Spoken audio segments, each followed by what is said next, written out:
Magandang araw mga kaibigan. Bigyan natin ng reaction opinion itong post ng JMA News. Pahayag ito ni Senator Ping Lacson. Sabi niya, hindi ako tutol. Bagkos, nakikiisa ako sa pananaw na dapat 16 ang bilang sa ngayon kahit may nakakulong at nagtatago. Okay, noong day 1, nag-announce si Presiding Officer Escudero na according to the Constitution, dapat 16 ang threshold o bilang ng boto para makonvict si VP Sara. So maraming natuwa. Kahapon, biglang nagtanong si Senator Judge Lacson. Tinanong niya si Presiding Officer Escudero kung yung announcement ng Presiding Officer na 16 ang required number of votes ay sarili lang niyang pananaw o ruling, sariling decision ng Presiding Officer or yun na nga ba ang ruling ng buong impeachment court.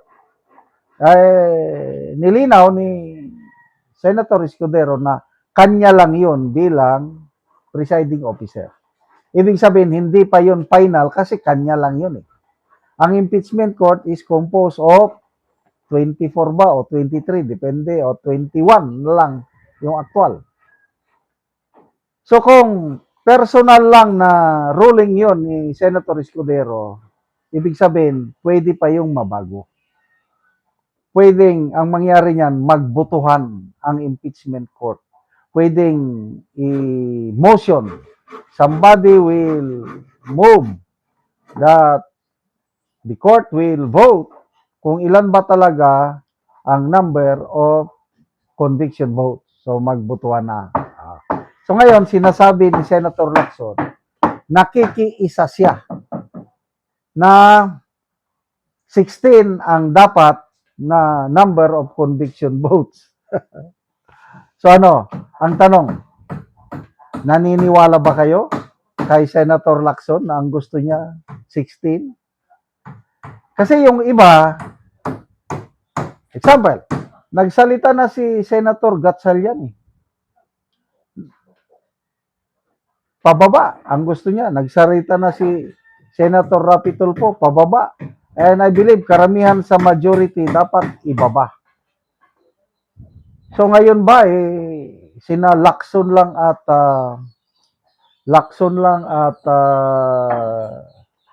Escudero ang pumapayag sa 16? Pag nagbotohan, kahit pagpalagay natin Escudero 16, Lacson 16, magbotohan sila.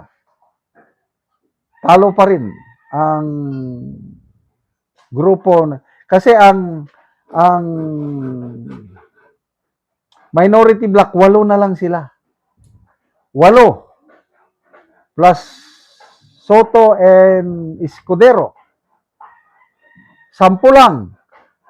Itong majority 11. So ang magiging boto pag nagbotohan 11 versus 10, panalo pa rin ng 11. Kaya pa rin nila yang mapababaan ng 15 or 14 ang number of conviction votes. Kaya wag tayong pakukumpiyansa, baka mamaya drama-drama lang nila ito. Sino pa kaya sa majority senators na papabor na 16 ang number of conviction votes? Baka posible si Senator Juan Miguel Zubir. Kasi still believe na mayroon pa rin siya yung independence. Siya na lang. All others, yung 3 dilawan, wala na yan. Kiko, Rizap, Pangilinan, wala na yan. Yung dalawang Tulfo brothers, ano na yan? Bigay na yan. Sino pa? Soto, 6 na. Soto. Villanueva, wala na yan. Wala na akong tiwala kay Villanueva. 7 na sila. Sino pa ba? Lito Lapid. Wala na yan. Bigyan na yan. Gatchalian. Pababa yan. And then, sino pa ba? Basta, sa tingin ko, panalo pa rin ang ipababa ang number of conviction votes pag nagbotohan.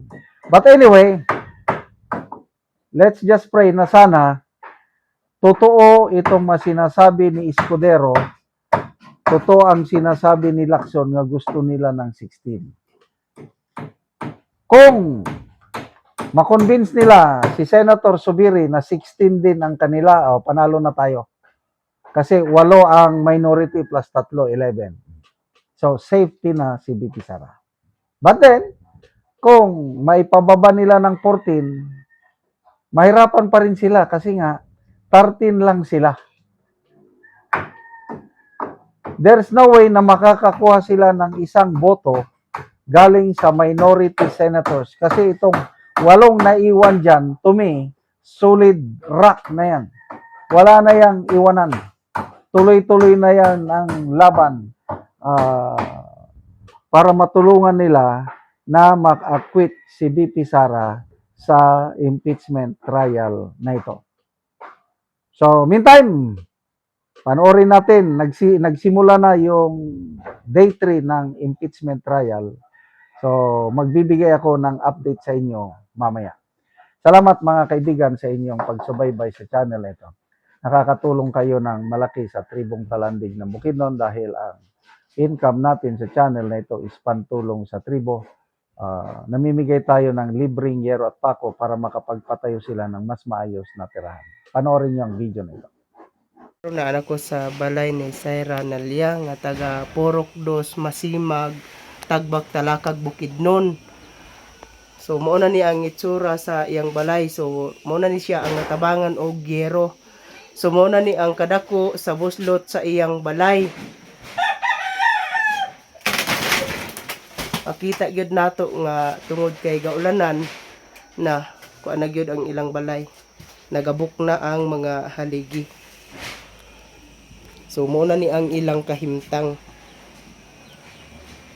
So mao na ni siya ang natagaan o gero nga napulo kadi 8 nga yero. So mag-atop na ni sila karon. So mao na ni ang gihatag nga yero. So mao na ni ang gawas itsura sa gawas nga bahin sa iyang balay.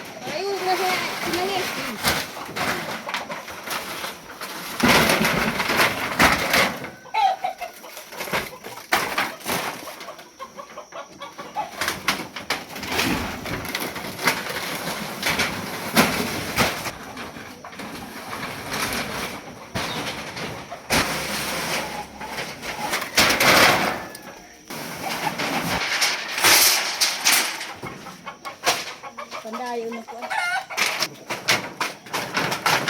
Malugay na.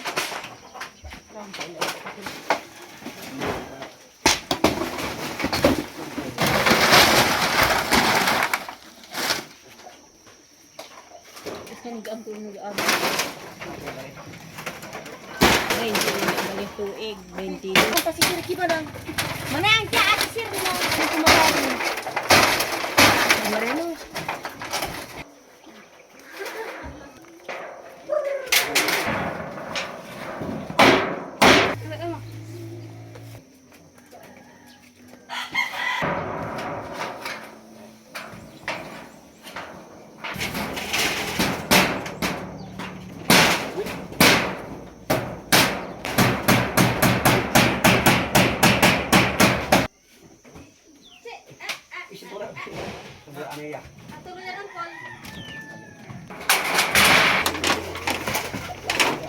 Ug karon human na gyud ang pag-atop sa ginatabang nga yero. So nakaatop na gyud sila, napulihan na gyud ang ilang atop nga madaot na. Salamat sa Ginoo nga og sa nagtabang sa sen nga na isda na gyud ang among ato nga 22 nag Katuig. katuig 22 katuig na to.